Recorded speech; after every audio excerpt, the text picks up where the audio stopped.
जब पहली मर्तबा मैं लंदन गई थी तो मैं सोचती थी कि यहाँ कोई प्रकोप है परमात्मा की, कोई शाप है कि आप बाहर एक मिनट भी नहीं खड़े हो सकते, शुद्ध हवा आप एक मिनट भी नहीं ले सकते, घर से निकलिए तो बंद,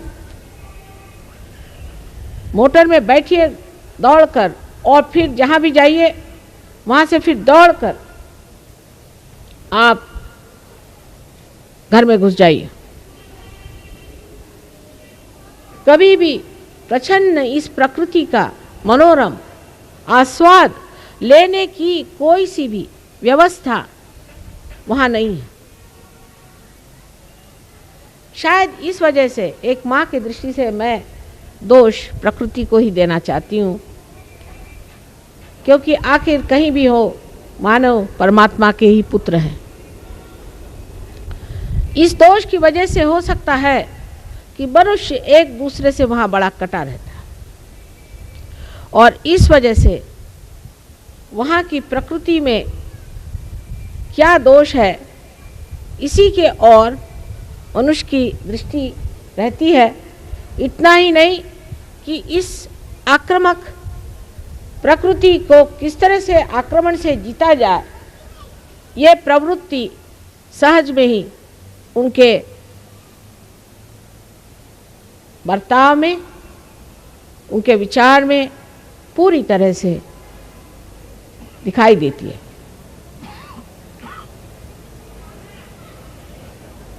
ना वहाँ कोई नदी में नहा सकता है, नदी इतनी ठंड होती है नदी में कि गंगा जी से भी ज़्यादा वहाँ ठंडक होती है, और उसके बाद अगर वहाँ से आप कहीं से नदी में नहा ही लिए गलती से, तो उसके बाद आपको ऐसी बीमारियां हो जाएंगी जिससे आप जिंदगी भर के लिए जकड़ जाए। जब कोलंबस अमेरिका ढूंढने निकले थे, परमात्मा की असीम कृपा से मेरे ख्याल से हनुमान जी ने कृपा की कि वो उधर अमेरिका चले गए और इधर नहीं आए। अगर यहाँ आ जाते तो ना हम रहते ना सहयोग, वहाँ सबको ख़त्म कर दिया इन लोगों ने, एक एक आदमी को चुन चुन के मार डाला। और अब जब मैं वहाँ गई थी और अर्जेंटीना में, पेरू में, उससे भी ज़्यादा न्यूयॉर्क आदि किसी भी देश में, मैंने पूछा कि भाई यहाँ के आदि लोग कहाँ हैं, आदिवासी। उन्होंने कहा बस अब म्यूजियम में है, बाकी तो सब खत्म कर डाले। वही हाल हम लोगों का होता। सोचिए अगर कोलंबस महाराज यहाँ पहुँचते तो।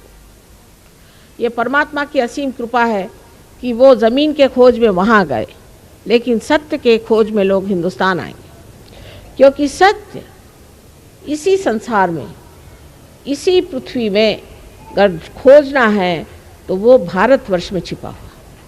लेकिन हम लोगों की दृष्टि बाहर है। कल जैसे मैंने आपको समझाया कि हमारी जो क्रिया शक्ति है, जब वो ऊर्ध्वगामी होती है तभी वो जड़ों तक पहुंच सकती है, क्योंकि श्री कृष्ण ने खुद ही कहा हुआ है कि हमारी जो चेतना की या हमारी जो कार्य पद्धति है, उससे बढ़ने वाली हमारी जो चेतना है वो नीचे की तरफ अधोगति में जाती है, और ऊर्ध्वगति में जाने से ही हम अपने जड़ों में पहुंच सकते हैं। और आपसे मैंने कल बताया कि वो जड़ें इसी देश में, इसी भारतवर्ष में हैं, और हम लोग इन अधोगति में जाने वाले लोगों के पीछे आंख बंद करके सीधे चले जा रहे। हमारे यहाँ भी मैं देखती हूँ वहाँ के मीडिया तो बहुत ही खराब है। वो तो कभी भगवान को समझ ही नहीं सकते, और सहयोग तो उनकी खोपड़ी पे से चलाया। आत्म साक्षात्कार नाम की चीज़ वो समझ ही नहीं सकते, उनसे बात करना ही बेकार है।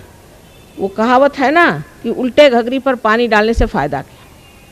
लेकिन आज यहाँ का भी हाल वही हो रहा है कि यहाँ के भी हमारे जो लोग अखबार वाले हैं या और लोग हैं जो कि चाहते हैं कि कुछ बात कहें, वो भी विदेशियों के ढंग से कहते हैं। जैसे हर एक आदमी के ऊपर हावी रहो, हर एक आदमी को आप बुरा भला कहो, जो आदमी आपको पैसा दे दे उसके बारे में आप 1000 बार लिखो, और जो आदमी के पास पैसा नहीं उसके बारे में कुछ मत लिखो। अधिकतर ये हो रहा है। शुरू में जब सहयोग हमने शुरू किया था तो लोगों ने हमसे कहा कि आप अगर वोल्गा रेस्टोरेंट में हमको खाने को दीजिएगा और वहाँ रात का नाच दिखाइएगा तो हम आप पे 2 कॉलम लिखिएगा। हमने कहा मेहरबानी करके आप एक लाइन भी मत लिखिए, मेहरबानी करिए।